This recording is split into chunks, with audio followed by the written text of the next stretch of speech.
I woke up that frigid January morning to the familiar, teeth-jarring scrape of snowplows carving through the fresh powder outside my townhouse window in Boulder, Colorado. The sound always reminded me of fingernails on a chalkboard, yet in the depths of winter, it carried a strange comfort, like the neighborhood was being taken care of while I stayed warm inside. I peered out at the parking lot of Willow Creek Estates, my home for the past 2 years. A thick blanket of snow, 8, maybe 9 inches, covered everything in soft white silence. My gray Toyota Camry sat quietly in its assigned spot, right in front of Unit 42, exactly where I'd left it the night before.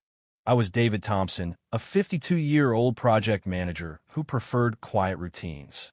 I brewed a strong pot of coffee, fired up my laptop for another day of remote work, and felt grateful I didn't have to shovel out or navigate icy roads. Willow Creek was one of those tidy, newer subdivisions. Identical townhomes, well-kept common areas, and a homeowners association that prided itself on maintaining standards. The HOA was run by Karen Mitchell, a formidable woman in her mid-50s with perfectly highlighted blonde hair, designer blazers, and a reputation for never backing down. She had 2 loyal board members who followed her lead. Robert Hayes, a soft-spoken retired accountant who seemed perpetually confused, and Emily Carter, a busy real estate agent who rarely looked up from her phone. Around 9:15 a.m., mid-conference call, I glanced outside again. My parking spot was empty, just cleared asphalt framed by snow drifts. My stomach dropped. I muted the microphone, stood, and pressed my face to the cold glass. Gone. Completely gone. I apologized to my team for the emergency, closed the laptop, threw on boots, coat, and gloves, and hurried out into the swirling flakes. The cold bit through my layers as I scanned the lot, the visitor spaces, even the overflow area by the mailboxes. No sign of my car. Tire tracks led toward the exit, already filling with fresh snow. Theft in broad daylight in this quiet neighborhood? It seemed impossible. After 20 minutes of fruitless searching, getting soaked and colder by the minute, I went back inside and dialed the Boulder Police non-emergency line. The dispatcher was polite but unsurprised. "Have you checked with your HOA, sir? They sometimes tow vehicles for snow emergencies or rule violations." Violations? I'd parked in my own spot. She suggested calling them first. If it was their tow, the car would be at their contracted lot. I pulled up the HOA contact and dialed. It rang 6 times before Lisa, the office administrator, answered. After I explained, there was a long pause and keyboard clicks. "Yes, Mr. Thompson. Your vehicle was towed this morning at 7:15 for the snow emergency parking ban. All cars had to be moved for plowing." I nearly laughed in disbelief. I never received any notice about a ban. The notice went out last night at 8 p.m., posted on the community website, and emailed to all residents. I opened my email on my phone while she held. Nothing from the HOA. She read the address they had on file. It was close to mine, but mangled with an extra character. Clearly a typo when someone entered it years ago. I pointed that out. "I'm sorry, sir, but we used the information provided." It was also on the bulletin board by the mailboxes. So I was supposed to trudge through a blizzard at midnight to check for a sudden ban that had never happened before in 2 years. We expect residents to stay informed about emergency procedures. My jaw tightened. Where's my car now? Mountain Valley Towing on Walnut Street. You'll need to contact them for release.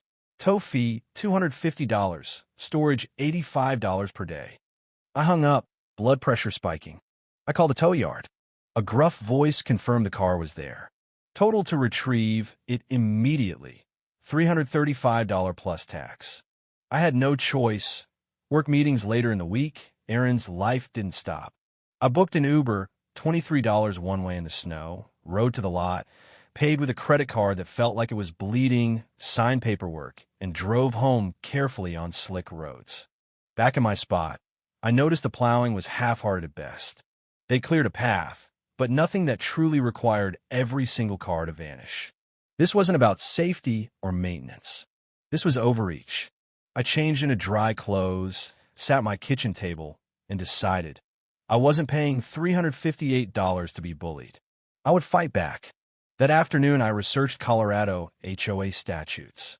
HOAs could enforce parking rules, but proper notice was key, reasonable, timely communication that residents could actually receive. An email to the wrong address sent less than 12 hours before enforcement, plus a website post most people never checked. It didn't meet the standard.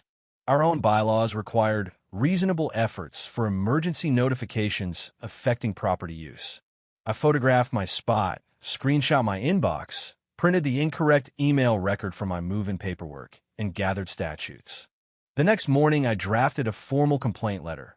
Refund the $358, tow plus Uber, correct my email, implement better emergency protocols, phone tree, text alerts, posted signs.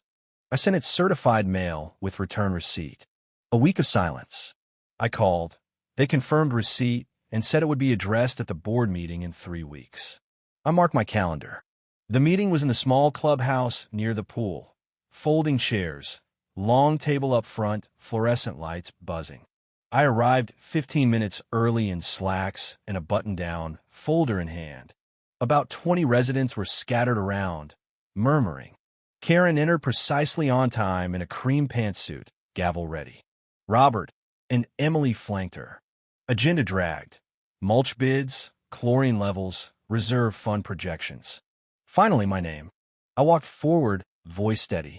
On January 14th, my car was towed without proper notice. The email went to an incorrect address due to a clerical error. The website post was at 8 p.m. the previous evening. Far too late for anyone to reasonably comply in a storm. Colorado law and our bylaws require reasonable notice for actions impacting property rights. Karen cut in. Residents are responsible for keeping contact information current and monitoring announcements.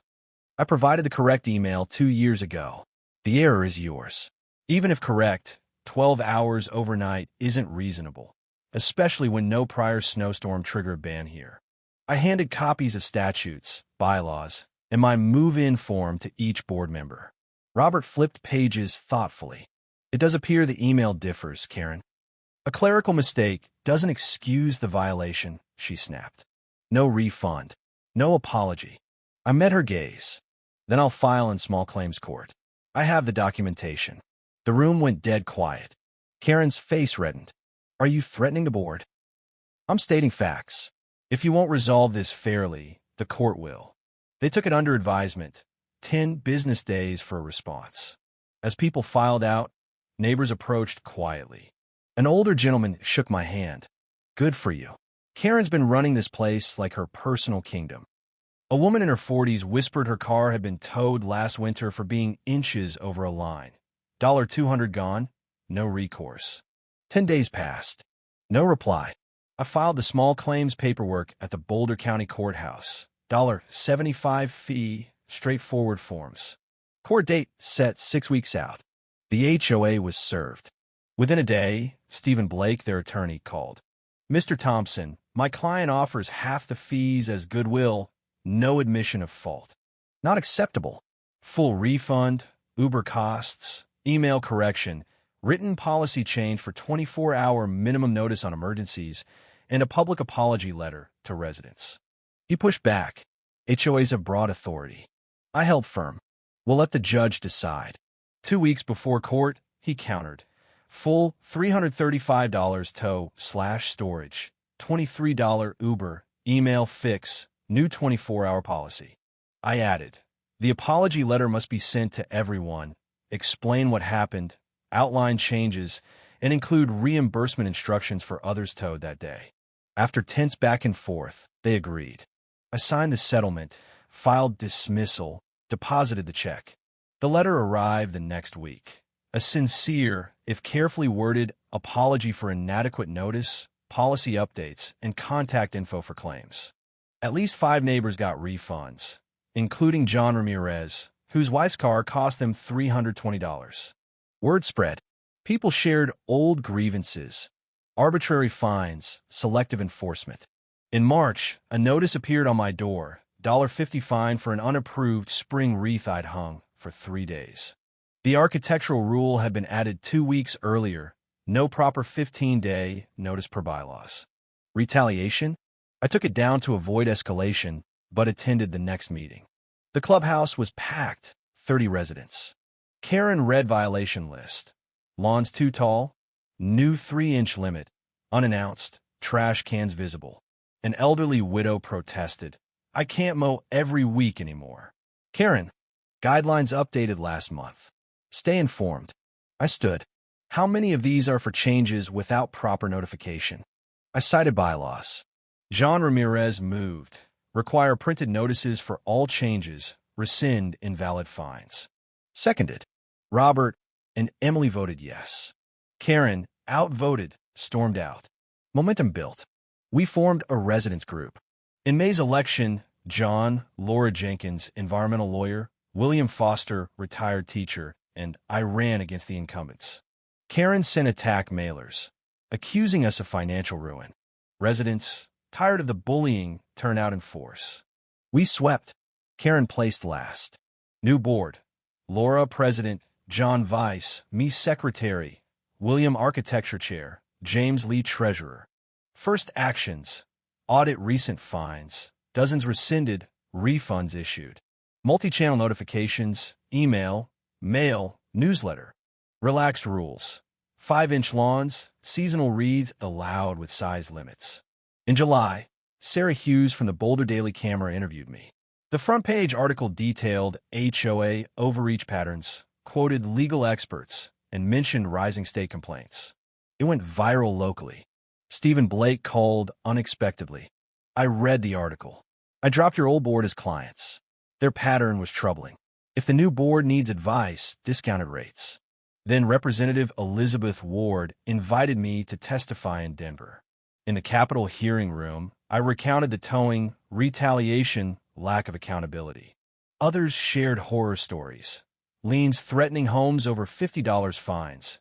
Elderly fined for unmaintained yards they couldn't fix. The reform bill passed. Multiple notification methods required. Fine caps without due process. State HOA complaint office. One Saturday, I bumped into Karen at the grocery store. She looked worn. David, can we talk? She apologized for the towing, the wreath fine, her heavy-handed style. I let power change me. You were right to challenge it. I accepted quietly. It felt like closure. By the 1-year anniversary, we hosted a community potluck in a clubhouse. Nearly 100 people, potluck dishes, kids playing, slideshow of improvements. Laura spoke. I added a few words. One unfair toast started this. Standing up mattered, not just for me, but for all of us. Sophia, a grant from a nearby complex, knocked on my door months later. Her car towed for using a guest spot overnight. No rule against it. I walked her through documentation, hearing request, small claims prep. She won $400 back and ran successfully for her board. The pattern continued. I helped dozens informally. In recognition, the legislature sent a certificate for community leadership. We launched the Boulder County HOA Justice Fund, a 501c3 nonprofit seating with reserves, later grants, and donations. Template letters, pro bono lawyer network, small grants for filing fees. In 3 years, 200 plus helped, $400,000 plus recovered. I spoke at a national HOA conference in Phoenix, packed room, standing ovation. Stories echoed my nationwide. Emily, I'd started dating her, a kind elementary teacher, during the reform push, and I married in a mountain ceremony. No HOA drama. We bought a house outside any association. Karen filed a frivolous suit claiming wrongful removal. Judge dismissed with prejudice. Ordered her to pay our $25,000 legal fees. Then Detective Anna Lopez called. Karen arrested for embezzling $90,000 over 5 years. Fake vendor invoices, kickbacks, diverted funds. Anonymous tip triggered forensic audit. I testified about her entitlement mindset. Jury convicted swiftly. Sentence, 6 years prison, 5 probation, full restitution, permanent ban from HOA boards. We recovered about $60,000 through civil action. I stepped down after 4 years, surprise party, plaque, for never backing down from what's right. The fund grew, partnerships formed, impact spread. Looking back, that snowy morning changed everything. One $300 injustice became accountability, better laws, thousands helped. What do you think about violence and injustice in everyday life, whether physical, financial, or bureaucratic? Have you faced HOA overreach, workplace bullying, or small injustices that snowballed? Share your stories and opinions in the comments. Take a stand. Do you believe ordinary people can truly fight back and win, or is the system too stacked? Let's discuss openly. Your voice matters.